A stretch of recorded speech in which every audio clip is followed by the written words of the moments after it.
Wisdom tooth ഇല്ലെങ്കിൽ impacted ആയിട്ടുള്ള ഒരു ടൂത്ത് ആണ് ഇപ്പോൾ മിക്ക ആളുകളിലും കണ്ടുവരുന്ന മെയിൻ ആയിട്ടുള്ള ഒരു പ്രോബ്ലം. ഈ പ്രോബ്ലത്തിനെ പറ്റിയാണ് നമ്മൾ ഈ വീഡിയോയിൽ ഡിസ്കസ് ചെയ്യുന്നത്.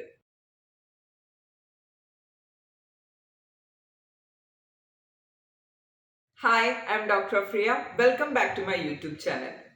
ഇന്ന് നമ്മൾ ഡിസ്കസ് ചെയ്യാൻ പോകുന്നത് വിസ്ഡം ടൂത്തുകളെ പറ്റിയാണ്. ഇതിന്റെ ഏജ് ലിമിറ്റ് ഫസ്റ്റ് നമുക്ക് നോക്കാം. ഇത് ഒരു 17 to 25 ഇയേഴ്സിലാണ് ഈ ഒരു വിസ്ഡം ടൂത്ത് പ്രോപ്പർലി ഇറപ്റ്റ് ആയി വരുന്നത്. ചില ആളുകളിൽ അത് നേരത്തെ ഇറപ്റ്റ് ആകാം, ചിലർക്ക് അത് ലേറ്റ് ആയിട്ട് ഇറപ്റ്റ് ആയെന്നും വരാം.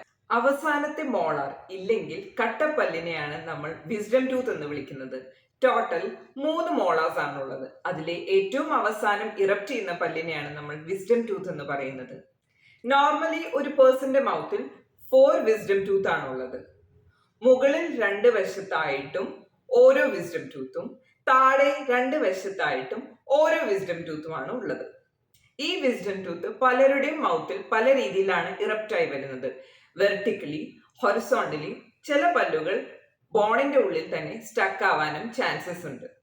ഈ വിസ്ഡം ടൂത്ത് പുറത്തേക്ക് ഇറപ്റ്റ് ചെയ്തു വരാതെ ബോണിന്റെ ഉള്ളിൽ തന്നെ സ്റ്റക്ക് ആയിരിക്കുന്നതിനെയാണ് ഇമ്പാക്റ്റഡ് ടൂത്ത് എന്ന് നമ്മൾ പറയുന്നത്. ഈ ഇമ്പാക്റ്റഡ് ടൂത്ത് തൊട്ടടുത്ത പല്ലിന് ഉപദ്രവമോ അഥവാ നമുക്ക് പെയിനോ തരാത്ത വശം ഈ പല്ല് റിമൂവ് ചെയ്യേണ്ട ആവശ്യമില്ല.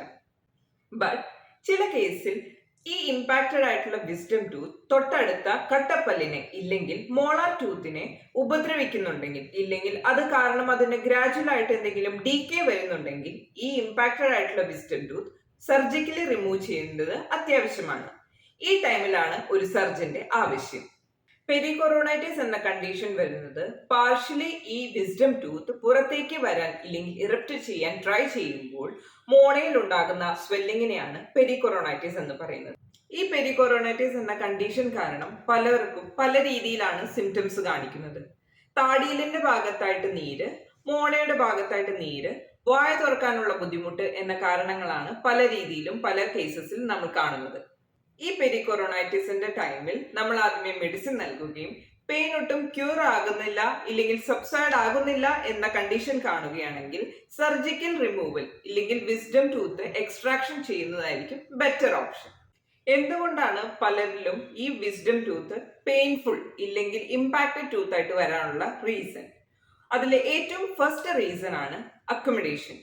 പല്ലുകൾക്ക് അക്കോമഡേറ്റ് ചെയ്യാൻ സ്പേസ് ഇല്ലെങ്കിൽ ഈ വിസ്ഡം ടൂത്ത് ഇമ്പാക്റ്റഡ് ടൂത്ത് ആയിട്ട് ഇല്ലെങ്കിൽ പെരികൊറോണൈറ്റിസ് ആയിട്ട് മാറാൻ ചാൻസസ് ഉണ്ട്. വിസ്ഡം ടൂത്തിന്റെ ഗ്രോത്തിന്റെ ടൈമിൽ ആംഗിൾ പൊസിഷൻ തെറ്റാണെങ്കിൽ ഇതൊരു ഇമ്പാക്റ്റഡ് ടൂത്ത് ആയി മാറാൻ ചാൻസസ് ഉണ്ട്. പിന്നെ വേറൊരു റീസൺ ആണ് ക്രൗഡഡ് മൗത്ത്. ഇനി നമ്മൾക്ക് ഈ വിസ്ഡം ടൂത്ത് ഇല്ലെങ്കിൽ ഇമ്പാക്റ്റഡ് ടൂത്ത് എങ്ങനെ സർജിക്കലി റിമൂവ് ചെയ്യുന്നതെന്ന് നോക്കാം. ആദ്യമായി ചെയ്യുന്നത് ഡോക്ടർ ആ പല്ലിന്റെ ഏരിയ ലോക്കൽ അനസ്തീഷ്യ തന്ന് മരവിപ്പിക്കുകയും അതിനുശേഷം ആ ഫ്ലാപ്പ് ഇല്ലെങ്കിൽ മോണയുടെ ഭാഗം ജസ്റ്റ് ഓപ്പൺ ചെയ്തതിന് ശേഷം പല്ല് 2ആയിട്ട് റിമൂവ് ചെയ്യുകയും ചെയ്യുന്നതാണ് സർജിക്കൽ പ്രൊസീജിയർ. ഇതിനുശേഷം ഈ ഫ്ലാപ്പ് ഇല്ലെങ്കിൽ മോണ തിരിച്ച് തുന്നിക്കെട്ടുകയും ഇല്ലെങ്കിൽ സ്റ്റിച്ച് ഇടുകയും ചെയ്തതിന് ശേഷം ഈ പ്രൊസീജിയർ കംപ്ലീറ്റ് ചെയ്യുന്നതാണ്. സർജിക്കൽ പ്രൊസീജിയർ എന്ന് കേൾക്കുമ്പോൾ തന്നെ നിങ്ങൾക്കറിയാം, സാധാ ഒരു പല്ലെടുക്കുന്നത് പോലെയല്ല. അതിൻ്റെതായിട്ടുള്ള നീരും പെയിനും കാര്യങ്ങളും ഉണ്ടാകാൻ ചാൻസസ് ഉണ്ട്. സോ ഡോക്ടർ പറയുന്ന രീതിയിൽ തന്നെ എക്സസൈസും ഐസ് പാക്ക് വെക്കുകയും അതിനനുസരിച്ച് മെഡിസിൻ കഴിക്കുകയും ചെയ്താൽ ഇതിൽ നിന്ന് പെട്ടെന്ന് റിക്കവറി ലഭിക്കും. വിസ്ഡം ടൂത്തിനെ പറ്റിയും വിസ്ഡം ടൂത്ത് എടുക്കേണ്ട ആവശ്യമുണ്ടോ എന്ന ക്വസ്റ്റ്യനെ പറ്റിയുള്ള ഉത്തരം ഈ വീഡിയോയിൽ നിന്ന് ലഭിച്ചു എന്ന് ഞാൻ വിശ്വസിക്കുന്നു. വിസ്ഡം ടൂത്ത് ഇറപ്റ്റ് ആയി വരുന്നതിന്റെ പെയിനോ ഇല്ലെങ്കിൽ പെരികൊറോണൈറ്റിസോ നിങ്ങൾക്കുണ്ടെങ്കിൽ ഉടനെ തന്നെ നിങ്ങളുടെ അടുത്തുള്ള ഡെന്റിസ്റ്റിനെ പോയി കൺസൾട്ട് ചെയ്യുക.